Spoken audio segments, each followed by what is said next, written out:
Bonjour à toutes et à tous. Aujourd'hui, on se retrouve avec Meta qui a participé à notre épisode sur le polyamour.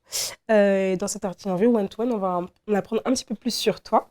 Donc, est-ce que tu peux te représenter rapidement? Je m'appelle Meta, j'ai 44 ans, je suis mariée, j'ai 2 enfants et polyamoureuse depuis 30 ans.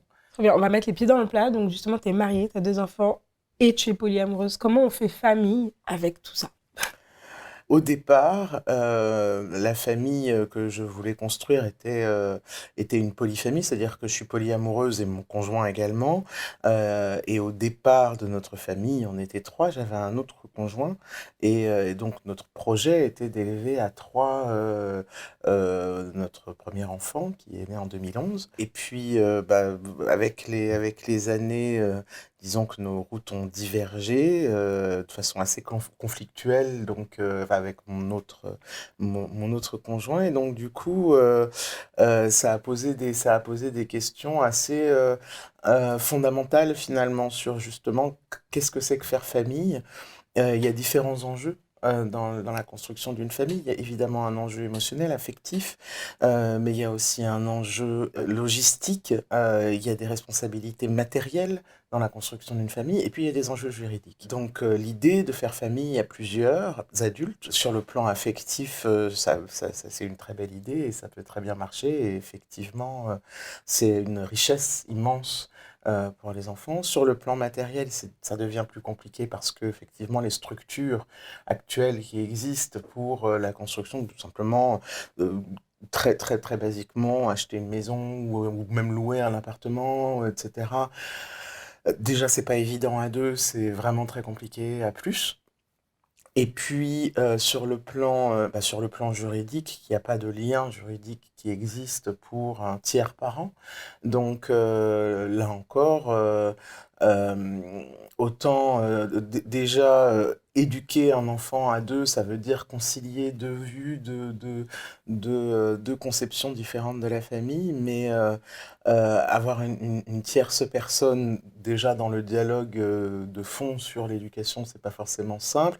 Trouver la place de chacun et chacune, c'est pas évident non plus. Sur le plan juridique, c'est absolument inextricable. Mm.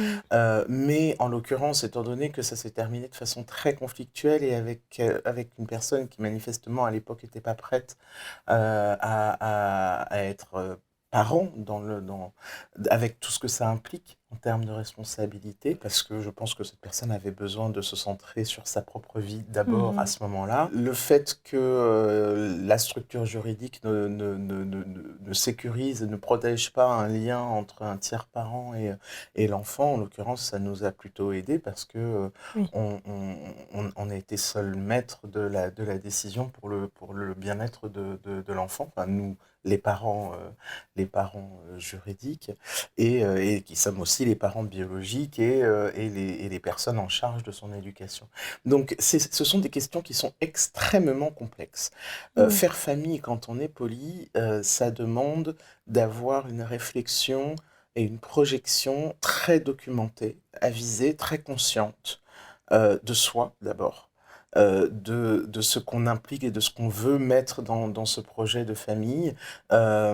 Et ça demande vraiment une grande clarté, une grande clairvoyance et une grande connaissance des structures juridiques existantes, ce qui n'était pas notre cas à l'époque. Je pense que c'est vraiment quelque chose au-delà de cette espèce de rêve, de fantasme, parce que c'est une très belle idée. Mhm. À mettre en œuvre, c'est très compliqué. Et donc, en ce qui nous concerne, c'est vrai que la famille qu'on forme actuellement est une famille d'ordre nucléaire, assez traditionnelle. On a un papa et une maman, enfin bon, tout ce qu'il faut pour la manif pour tous, quoi. On a un papa, une maman et 2 enfants, une fille et un garçon.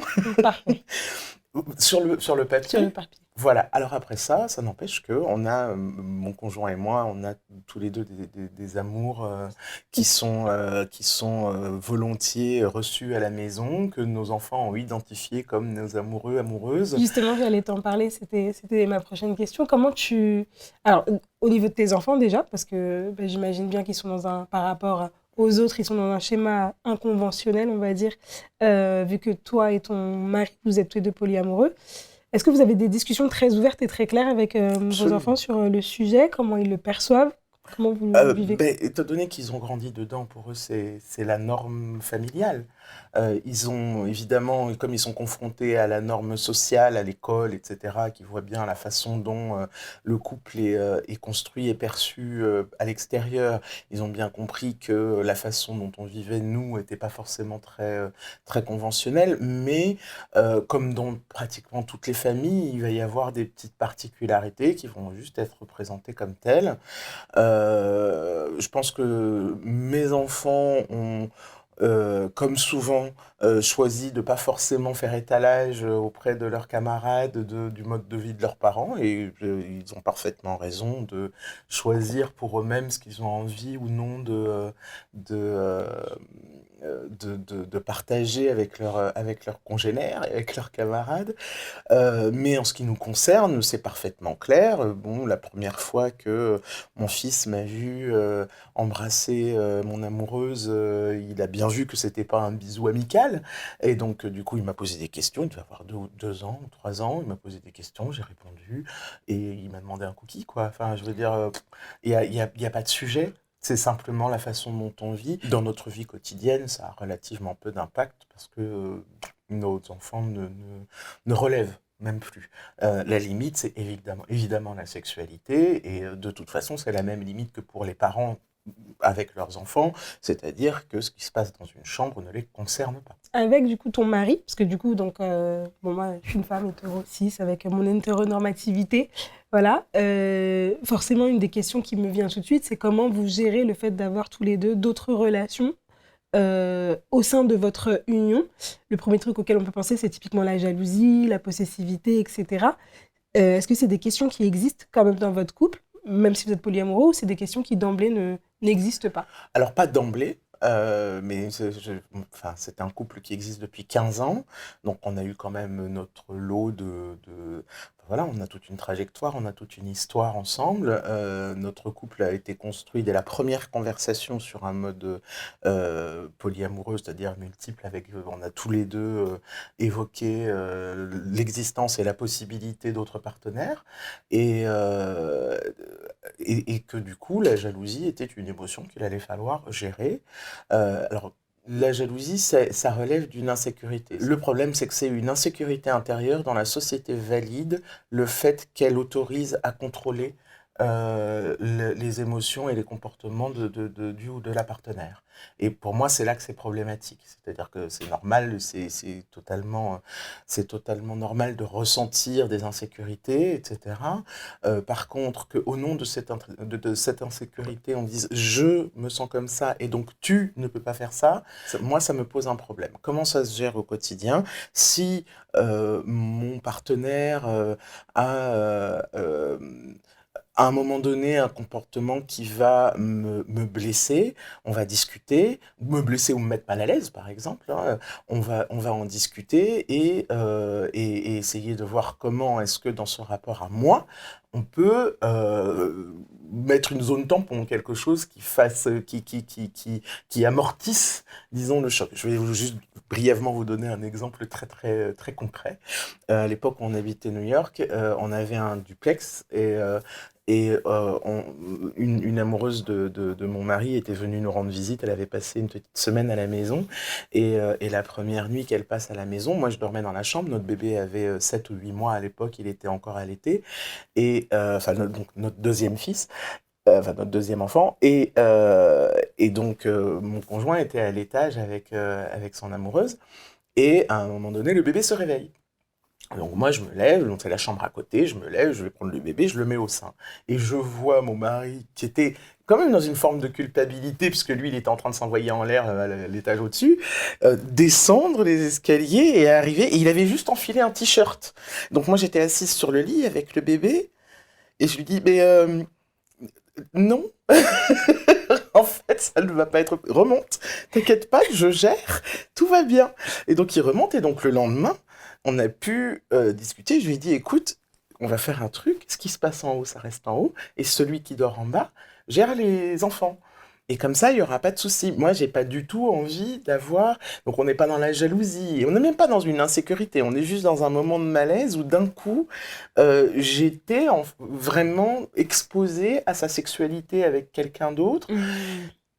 En plus, dans un moment particulièrement étrange, Mhm. j'étais en train d'allaiter le bébé, donc c'était vraiment bizarre. Et donc, juste, je dis, bah, là, non, on va trouver une autre façon de faire. Et donc, la personne qui dort en haut, et fait sa vie là-haut, et la personne qui est en bas gère les enfants, et tout va bien se passer. Donc, ça se gère. Ça se gère très bien à partir du moment où on sait où sont placées les émotions et les relations, et ce qui nous gêne dedans. Et c'est tout. C'est aussi simple que ça, en fait. C'est-à-dire que, mais par contre, ce qui n'est pas gérable, c'est la peur, c'est l'anticipation. Mhm. Donc, moi, je pense que ce que je dis aux gens, c'est que c'est toujours plus simple de gérer un fait réel et de façon à pouvoir identifier ce qui nous fait souffrir et de pouvoir travailler dessus, que de gérer un fantasme, une projection. Et donc, il y a des gens qui sont complètement crispés sur l'idée que leur conjoint pourrait, si ils avaient une relation sexuelle ou amoureuse ou quoi que ce soit avec quelqu'un d'autre, ça pourrait avoir, ils fantasment complètement l'impact que ça aurait sur leur relation et ils ont peur et donc du coup ils ont l'impression que en empêchant la survenue de ce genre d'événement, ça va empêcher l'impact. C'est pas vrai. Et le truc, c'est qu'on ne peut pas anticiper l'impact. Mhm. C'est des faits qui sont très concrets dans le quotidien, en particulier quand on habite ensemble, et que c'est des choses qui sont bien plus faciles à gérer dans la réalité que dans l'anticipation. Ok, je vais digérer ces infos. Concernant ton entourage, donc tes amis ou même ta famille en dehors de ta famille nucléaire que tu as créée, quoi.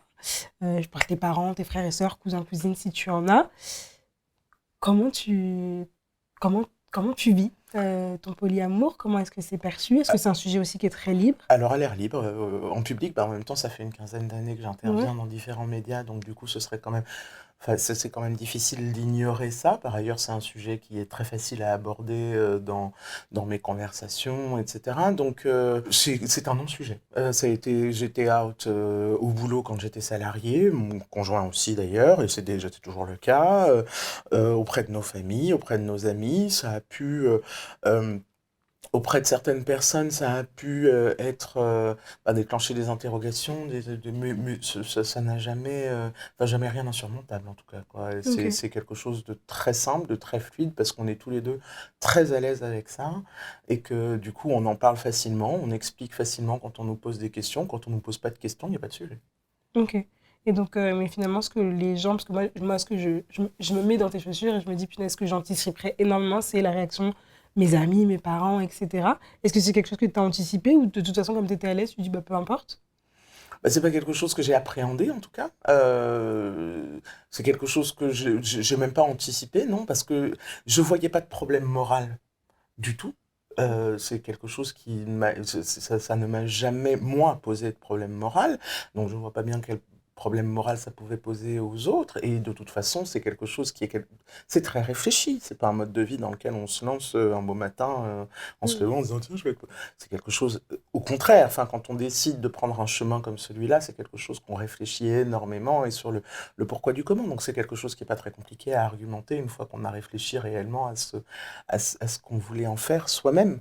Donc voilà, j'essaie de m'entourer de gens intelligents qui sont capables de comprendre, à défaut de s'approprier, un argumentaire raisonnable, construit et pertinent. C'est quoi pour toi l'empowerment, Beta? C'est s'autoriser à être soi, à faire ce qui nous paraît nécessaire à notre vie et à notre bonheur, sans se préoccuper de correspondre à des normes et d'être dans le moule, dans le cadre, et sans se préoccuper, sans anticiper les questions et les réactions. C'est l'authenticité et c'est l'intégrité. Donc ça va se jouer à peu près à tous les niveaux, mais essentiellement évidemment au niveau personnel et dans ses relations interpersonnelles et notamment dans un couple, quand on est une femme cis hétéro, l'énorme intimité du rapport de domination qui existe encore aujourd'hui entre les hommes et les femmes dans une société patriarcale exige une vraie conscience de soi et une vraie détermination à se réaliser soi-même et à construire son propre bonheur. Ça, c'est la première chose. La deuxième chose, c'est auprès de son entourage, c'est d'accompagner, d'aider les autres, ceux qui nous entourent, ceux et celles qui nous entourent, quand ils rencontrent des problèmes auxquels soi-même on a l'impression d'avoir trouvé des outils, de les partager avec elles, avec eux, et de les aider à se les approprier. C'est une dimension qui est très très importante, et j'essaye d'être une amie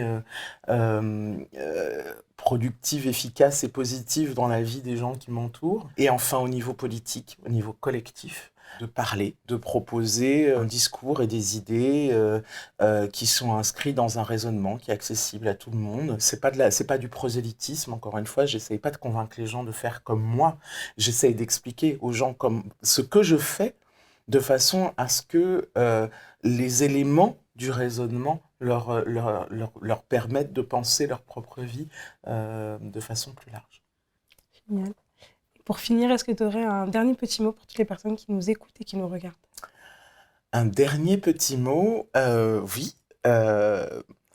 Je suis absolument convaincu que le bonheur n'est pas dans la conformité. Je suis absolument convaincu que la norme ne devrait pas être une contrainte. Ça peut être un repère, mais que la richesse de l'humanité, c'est la diversité, c'est la différence, et que il n'y a rien de plus beau que que de vivre sa différence au grand jour et avec le sourire. Voilà, Merci beaucoup, Meta. avec plaisir. Ça m'a fait vraiment plaisir de partager ce moment avec toi. Merci à toutes et à tous qui nous avaient regardés. N'hésitez pas à liker, commenter, abonnez-vous. Dites-nous ce dont vous voulez parler pour les prochains épisodes et à très vite.